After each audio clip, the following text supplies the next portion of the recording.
Here we are again, guys, continuing the 9/8 longboard build. In the previous video, I sanded, pinstriped, and gloss coated the surfboard. In this video, I install the center fin box, leash, and vent plugs, and start the final sanding. Be sure to check out the previous videos for this build series. The link is in the description below. Let's get into it.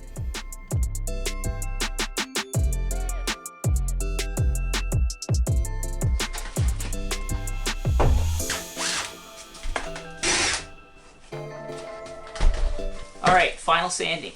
I'm going to now hit the board with a piece of 320 because this board is already pretty smooth. I just want to get rid of any of the little waves or the little brush marks. After that, I'm going to assess to see if I do need to do any touch-ups. Then I'll install the fin box and the leash plug and vent plugs.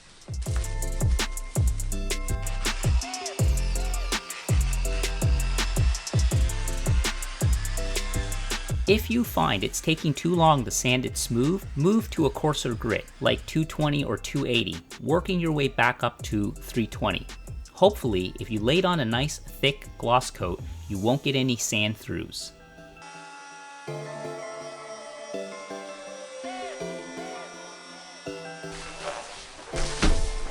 On the deck, I'm using a soft pad, and on the bottom, I used a medium pad.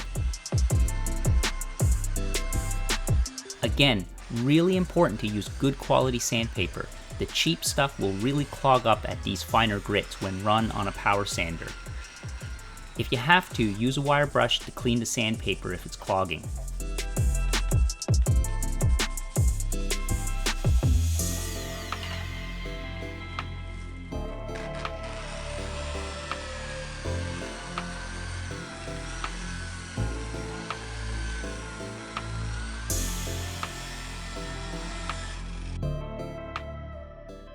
Alright, now it's time to install the single fin, bahne box, fins unlimited, back here.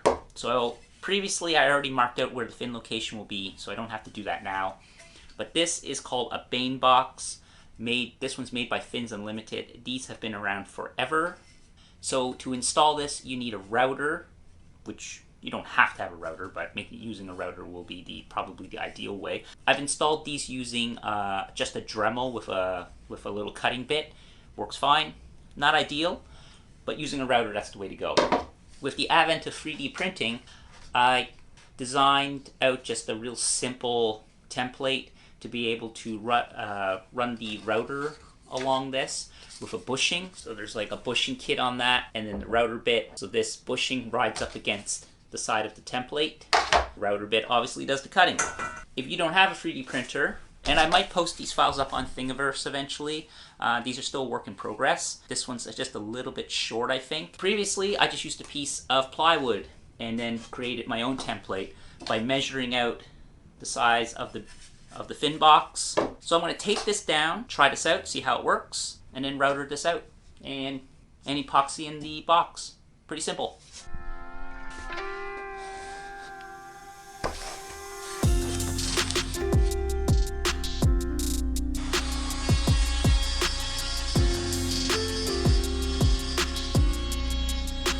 Also, I'm moving the router in many directions since my bit is only 1/4 of an inch. Not the proper way to use it, as you should be cutting against the material, but since I'm cutting foam in a stringer, I'm not too worried about the kickback. I do multiple passes, lowering the bit each time so I can router to the proper depth of the fin box, as the bit is not long enough to do it in one pass.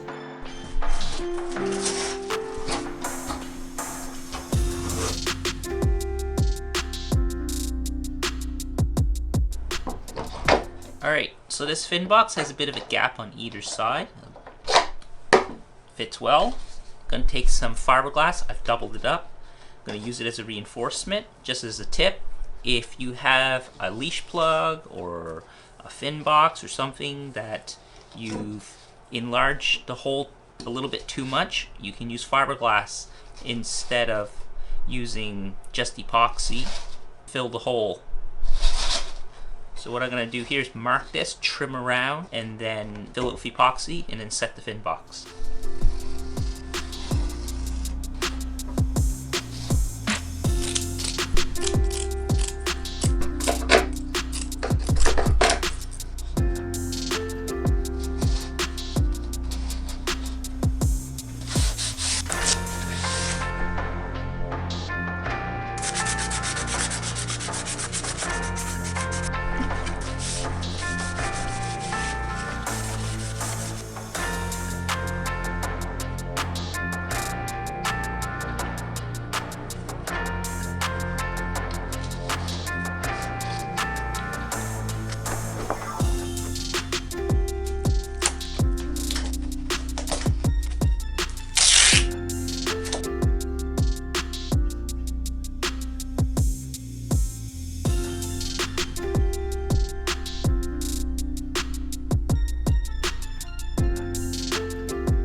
Here I'm using my medium pad to flatten out the fin box. Normally you would use a hard pad, but I was too lazy to swap it out.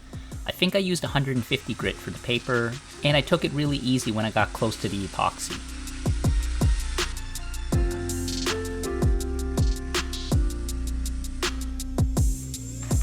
I also have a smaller pad for sanding smaller areas. I also use it if I need to do any repair work. Really handy to have. I'd recommend picking up one at the same time if you're getting the larger pads as well.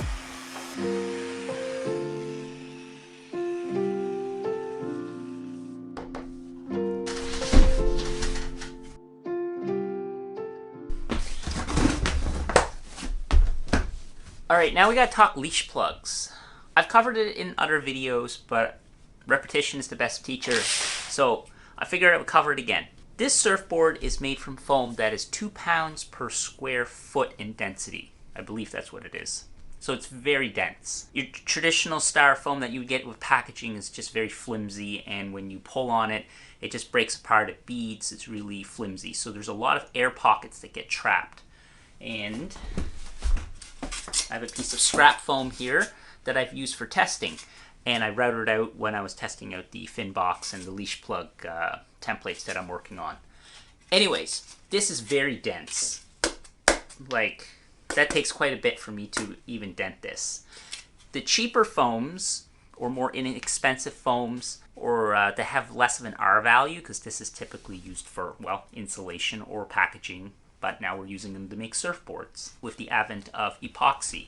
Traditionally, surfboards were made with polyurethane foam and polyester resin, or aka fiberglass resin.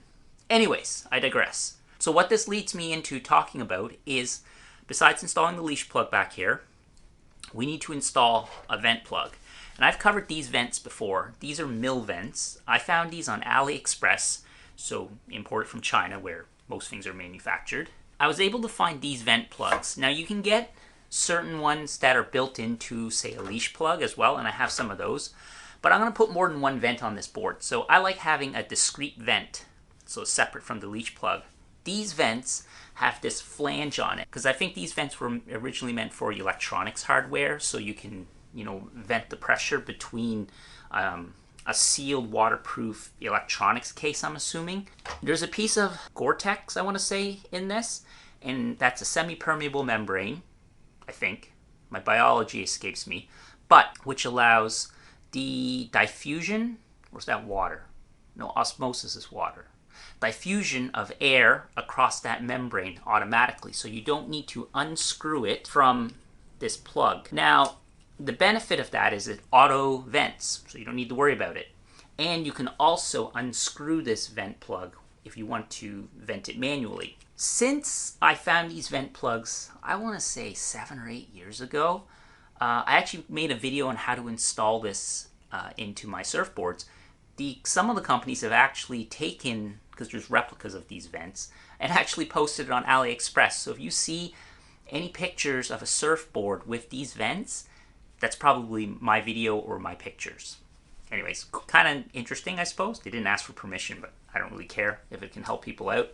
Regardless, since then, there are companies making specific vents for venting EPS surfboards. I guess I should circle back of why I was talking about this foam being 2 pounds per square foot. What's the significance of that? I forgot to go back and talk about that. Anyways, foams that aren't as dense as 2 pounds per square foot, what can happen is there's a lot of trapped air, and that air will expand and contract depending on the ambient air temperature. What happens is then you have this chamber which turns into, well, essentially a bubble or a balloon, and it can cause your board to delaminate. And I've had that happen, so don't do that. But foams that are dense as 2 pounds per square foot, like this stuff, there's less trapped air in that, so it's not as important to vent these boards. But if your board does go through extreme temperature changes, it will delaminate. I've had that happen on foam as strong as this. Although I've had some boards that I made and I didn't vent them at all, they haven't delaminated. Now with a short board, the significance of it being a short board is there's less volume, so less air to expand, so that might play a role in it too. But on a surfboard this big, I'm putting in 2 vents for security. It's a good insurance policy. So that's what I want to cover about venting your surfboard. Very important. Now, I did mention that this vent has a flange on it. What I decided to do was I machined off that flange on my lathe. You can stick this in a drill and machine it off, or you can just sand it off, grind it off, do whatever. Because it does make it a little hard to install into the board because you can't get epoxy into it unless you make a really big hole. So that's not ideal. The way to install this vent, what I'm going to do next is I'm going to drill a hole, or in my case I'm going to route a hole. I'm going to take the vent, put it in the hole, and then put epoxy putty around it, which then forms a barrier. Because if I were just to use liquid epoxy, what happens is then it would seep down and it could seal up that area underneath this plug. What you could do though is you probably could, if you don't have epoxy putty, is you could install the vent with regular epoxy, leave the vent hole open, and then drill that open, as long as you don't have any excess epoxy seep up through into the threads. A couple different ways of doing it. You know, be creative, but I'm going to use the epoxy method way. All right, let's route a hole and give this an install. So again, I 3D printed out just a leash plug template, but you could just drill a hole in a piece of plywood and do that as well, or you can just use, if you like, a hole saw.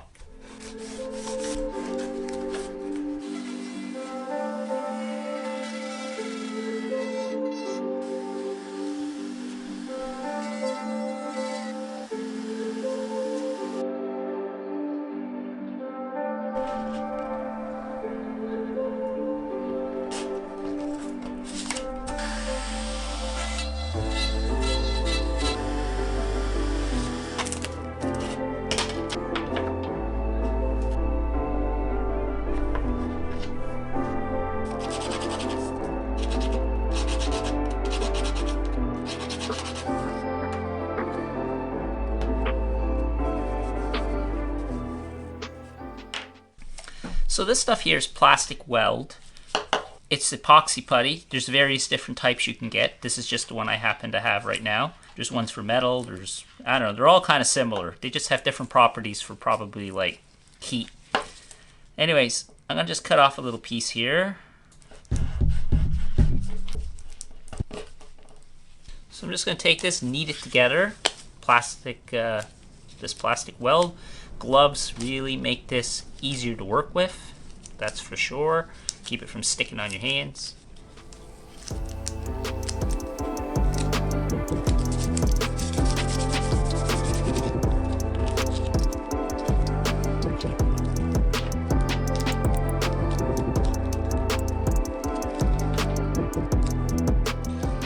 So now that I got that compressed all around the vent plug, I'm going to put that in so it slips in all the way to the bottom. Take a toothpick and just push it down, and that just creates a dam between the plug and the rest of the board. So later, once that's set, we can pour in some epoxy resin here, and that will seal that, and then we'll sand it in so that it matches the rest.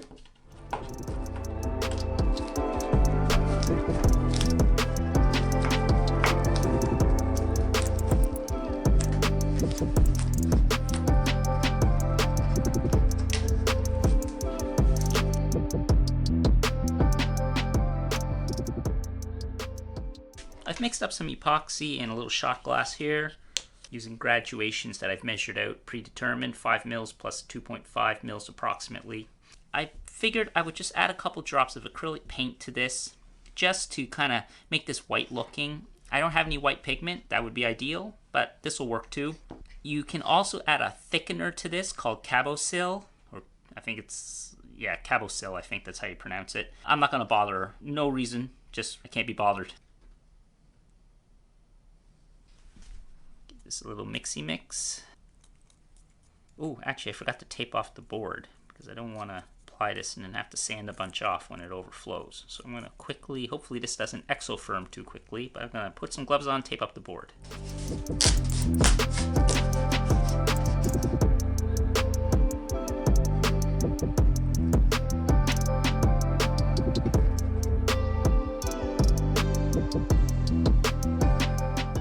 Now the the reason why you typically thicken it is because, number one, it's easier to fill voids with a thickened epoxy. And number two, if your board isn't 100% level, what ends up happening is the epoxy, because this board is angled this way, it's going to end up pooling down here over time. But I'm not too worried about it.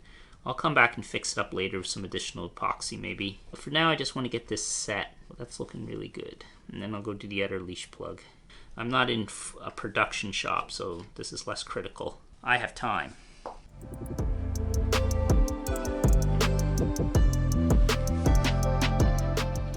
The reason why I'm kind of, for this, pouring in one spot and then kind of spreading it out is I want it to flow down into all of the crevice here, the hole, so that I don't get any trapped air pockets.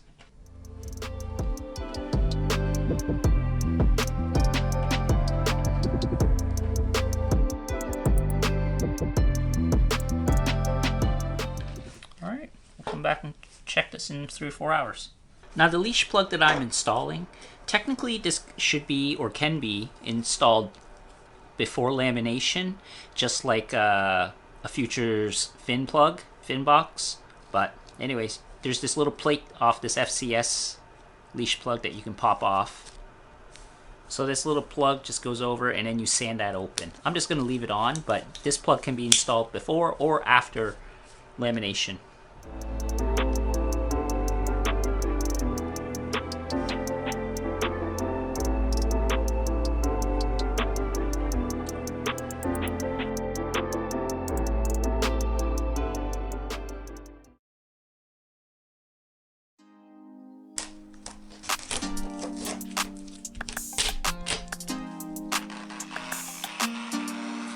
Again, just blending the epoxy with my small sanding pad. I think I used like 280 or 320 grit here.